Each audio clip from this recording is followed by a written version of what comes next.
제가 아는 권사님이 있었는데 그 권사님은 그 이북에서부터 교회를 다니고 또 신앙생활을 하시던 분이세요.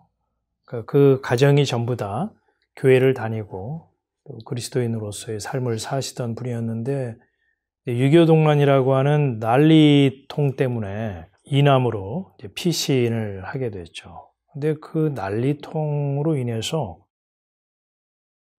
자녀 두 사람이 실종이 되면서 생사를 알 수 없게 됐어요. 나머지 가족들이 이제 바리바리 짐을 싸가지고 남쪽으로 내려오다가 또 여러 가지 사정에 의해서 남편하고 아들 하나를 또 생이별하는 그런 일이 벌어졌어요. 이남에 내려와서 이제 정착하면서 열심히 신앙생활하고 교회 다니고 또 권사님으로서 봉사하고 헌신을 하셨거든요. 이제 남은 아들이 하나 있었는데 그 아들이 베트남전에 참전하고 돌아오면서 육신의 병을 얻어가지고 고생하다가 어머니보다 먼저 세상을 떠났어요. 그럼에도 신앙생활하고 교회 다니다가 치매로 또 고생을 하면서 이제 돌아가셨거든요. 이제 그분을 보면서 야, 저분은 도대체 무슨 정신으로 살아갈 수 있었을까? 남편을 여위고 또 자식을 셋이나 먼저 떠나보낸 그 어미의 심정은 어떨까?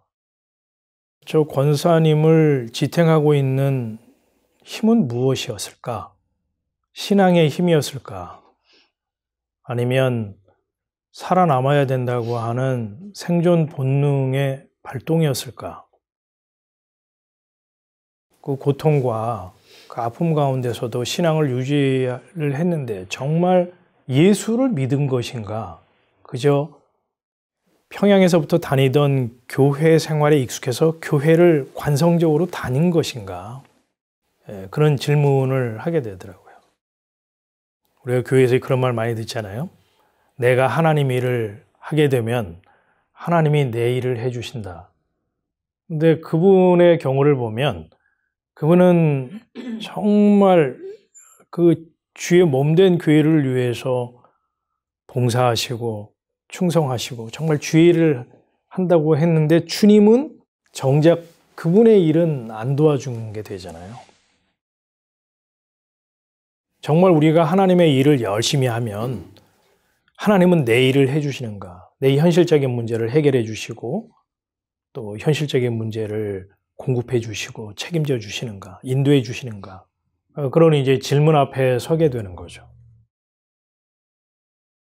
이 무거운 주제, 외면하고 싶은 이런 그 질문 앞에 왜 우리 각자가 서야 하는가 하면 결코 회피할 수 없는 문제잖아요. 우리가 신앙인으로서 살아가면서 현실 속에서 느끼는 신앙과 현실의 간격, 이 차이를 어떻게 우리는 조화롭게 이해를 할 수 있으며 신앙으로 해석할 것인가 하는 숙제 앞에 우리가 끊임없이 놓이게 되거든요. 신앙과 현실은 조화를 이룰 수 있는가? 신앙과 현실은 비례하는가? 아무리 교회 다니고 주의를 하고 복음을 깨닫고 뭐 해도 이 현실의 문제는 꼬이고 풀리지 않고 아픔과 고통과 이해 못할 이 고난의 문제가 파도처럼 계속 밀려오거든요. 교회에서는 신앙과 현실의 문제를 본향과 타향살이로 비유를 해서 설명을 많이 하죠. 지금 우리가 이 세상에 살아가고 있는 현실은 타향살입니다. 우리의 본향은 따로 있습니다. 우리의 본향은 하늘나라죠. 타향살이라고 하는 것은 나그네의 삶이기 때문에 그 현실이 고단하고 어떨 때는 예상치 못한 많은 문제들로 인해서 고통할 수밖에 없습니다. 그러나 우리는 돌아갈 본향이 있는 사람들 아닙니까? 그러니까 오늘의 아픔과 이별과 고통을 신앙의 힘으로 이겨내고 우리는 본향으로 복귀합시다. 이런 식의 설교가 많거든요. 또 성경을 봐도 그런 식의 표현들이 있죠. 히브리서에 보면 우리 보고 나그네라 그러고 우린 객이라고 얘기를 하잖아요. 그러면서 본향을 사모하고 본향을 향해 가는 자들이다. 찬송가에도 천성을 향해 가는 성도들아 앞길의 장애를 두려워 말아라. 뭐 이런 찬송가 가사도 있잖아요. 그런데 과연 우리가 본향에 대한 경험이 있습니까? 여러분 본향에 가서 살아본 적 있어요? 그럼 말로만 들었던 거지.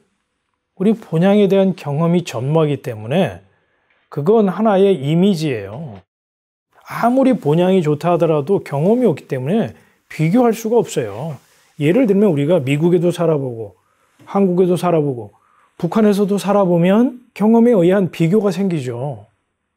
근데 우리는 본향에서 살아본 적은 없어요. 타향살이 경험밖에 없기 때문에 아무리 좋다 그래도 좋은가 보다라고 하는 거죠. 그래서 많은 이들이 하는 말이 개똥밭에 굴러도 이승이 좋다라고 말을 하는 거예요. 그러니까 그런 말도 우리가 현실의 문제에 딱 들어가면 그냥 목사님이 그냥 위로 차원에서 한 얘기고 성경이 격려 차원에서 한 얘기지라고 치부해버려요. 그래서 제가 하는 얘기예요. 교회에서 목사님들이 이런 예를 들어서 설명을 많이 함으로써 우리는 본향을 바라보고 우리는 생명을 소중히 생각해야 됩니다. 우리는 생명길 가는 겁니다. 라고 얘기는 하지만 현실을 살아가다 보면 생명이 소중한 줄 알지만 생존을 위해 살아갈 수밖에 없고 그런 우리의 실존을 경험하게 된다는 거예요. 그랬을 때 오는 많은 갈등들이 있어요. 제 신앙이 어떤 신앙이었냐면 여러분 철봉 아시죠? 철봉에 이렇게 매달려가지고 남자들은 이 철봉을 몇 개 하느냐 이걸 몇 개 하느냐 이게 체력 시험이 있었잖아요. 여자들은 뭐 하죠? 철봉 매달리게 하잖아요. 제 신앙이 그런 신앙이었어. 이 철봉에 내가 얼마나 매달려 있는가. 내 신앙의 힘으로 내 신앙의 의지로 이걸 버티겠다. 그게 제 신앙이었거든요. 나중에 제 의지와 결단으로는 버틸 수가 없더라고. 내 안에 있는 불성을 깨우고 내 안에 잠자고 있는 성령을 깨우면 내가 무슨 신앙의 영웅이 되는 게 아니고 내 안에는 답이 없다. 그래서 제 안에 답이 없다는 걸 알았어요. 로마서 7장과 8장을 오늘 여러분이 가서 한번 읽어보세요. 그러면 그 바울의 절절한 고백이 나와요.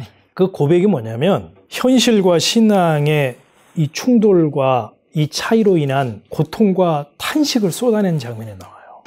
나의 겉사람으로는 육신의 법을, 속사람은 하나님의 법을 섬기노라. 겉다르고 속다른 사람. 뭐라 그러죠? 이중인격자. 오라, 이 사망의 몸에서 누가 나를 건져내랴. 이건 불신자의 고백이 아닙니다, 여러분. 대사도가 했던 탄식이에요. 생명이 소중한 줄 알지만 생존을 위해서 살아갈 수밖에 없는 이 존재. 근데 사도가 거기서 로마서를 끝난 게 아니고 8장을 썼어. 생명의 성령의 법이 사망의 법을 이기고 해방하였노라. 이런 놀라운 신앙의 고백이 나오죠. 순서는 나는 사로잡아가는 그 육체의 법에 끌려갈 수밖에 없는 자이지만 생명의 성령의 법이 나를 해방했구나 라는 거기까지 이끌어가는 저희 여러분의 신앙의 고백일 수 있기를 원합니다.